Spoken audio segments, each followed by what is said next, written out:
Here's a fact.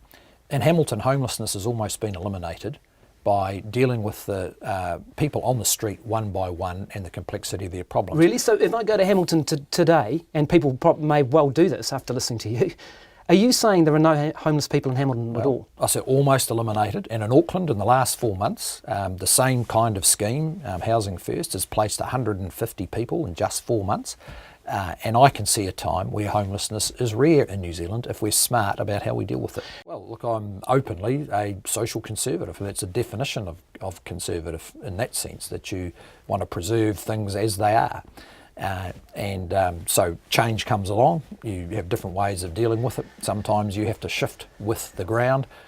Sometimes your position is your position. What portfolio would you take with you should you be in the position of being Prime Minister? At the moment, I've been somewhat greedy in the fact that I do have both arts, culture and heritage. I agree with Helen's view that it's a place shaping, it's about identity setting, but I've also held on to a portfolio that really I would say is one of my motivations for being in politics, and that's children.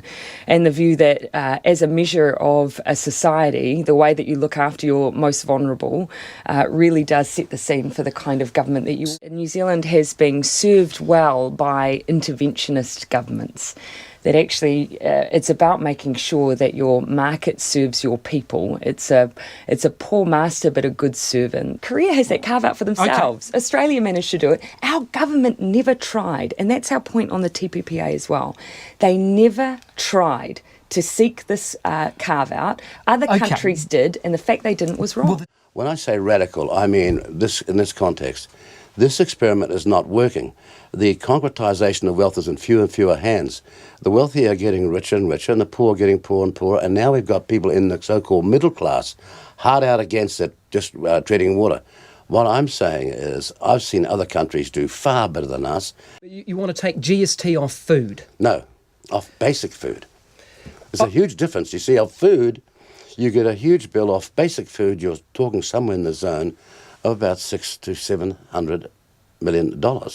But it's a $3 billion policy. It says that on your website. No. It's a $3 billion policy. Somebody costs us out the way they've costed it. But it's GST. But that's what it says on your website. No. Well, no, it does.